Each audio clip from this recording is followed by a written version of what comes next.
उधर एना और राय जंगल में भाग रहे होते हैं, जहाँ सर्च डॉग्स उनका पीछा कर रहे होते हैं। तभी वहाँ पर शिकारी पहुंच जाते हैं जो राय के कंधे पर गोली मार देते हैं। अब इस सिचुएशन से बचने के लिए एना राय को एक चट्टान से नीचे पानी में धक्का दे देती है और खुद भी नीचे कूद जाती है। वो शिकारियों को भटकाने के लिए उल्टी दिशा में भागती है और राय को बच निकलने का मौका देती है। जिसके बाद एना उसी गुफा में पहुंचती है जहाँ पर उसे उसकी माँ का स्कल मिला था। दूसरी ओर राय अपनी बहन एलन से मिलता है, उसको बताता है कि अब एना उसके साथ नहीं है। अब एना अकेले जंगल में जिंदा रहने के लिए संघर्ष कर रही है और कुछ ही दिनों में वो पूरी तरह से एक वाइल्डलिंग में बदल जाती है। वो खुद को छुपाने के लिए अपने शरीर और चेहरे पर मिट्टी लगाती है ताकि शिकारी उसको पहचान ना सके। एक दिन राय स्कूल जाते समय दिखता है कि रॉजर पेट्रोल भर रहा है। उसे शक होता है कि अब वो एना को मारने की तैयारी कर रही है। वो तुरंत एलन को फोन कर देता है और सारी बात बता देता है। जहाँ जंगल में एना एक शिकारी को मार देती है और जैसे ही बाकी शिकारी उसके शव के पास आते हैं, एना वहाँ से भाग जाती है। अब वो पूरी तरह वाइल्डलिंग बन चुकी होती है, जिसको बचाने के लिए एलन भी जंगल में पहुंच चुकी है। जोन मरे हुए शिकारी को देखकर काफी डर जाती है। तभी रॉजर उसके ऊपर बंदूक तान देता है और इस मामले से दूर रहने के लिए कहता है। लेकिन तभी वहाँ पर एना आ जाती है जो रॉजर को भी मार डालती है। वो खुद को एलन को दिखाती है क्योंकि अब एना प्रेग्नेंट है। इसके बाद वो जंगल में गायब हो जाती है। अब शिकारी एना को पकड़ने के लिए पूरे जंगल में आग लगा देते हैं, जिससे एना और ज्यादा गुस्से में आ जाती है क्योंकि शायद ये जंगल ही अब एना का घर था। इसीलिए उस जलते हुए जंगल को देख एना काफी परेशान हो जाती है और प्रेग्नेंट होने के बावजूद भी वो खुद को बचाने के लिए इधर उधर भागती रहती है। आखिरकार वो एक जानी पहचानी गुफा में पहुंचती है, लेकिन वहाँ पर गेब उसको ढूंढ निकालता है। उसको बेहोश करने वाला इंजेक्शन दे देता है जिससे एना गिर जाती है। गेब उसकी माँ को याद करते हुए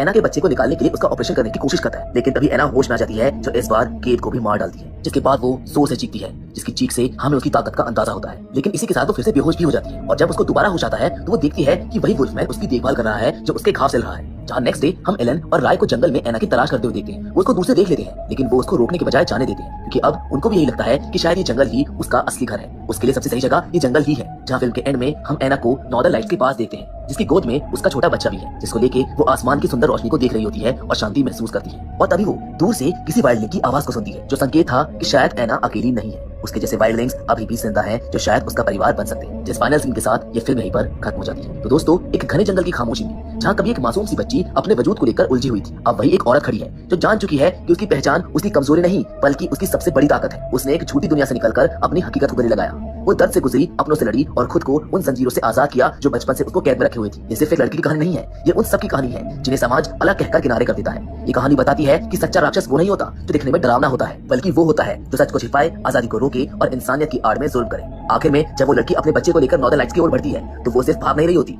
वो एक नई शुरुआत की तरफ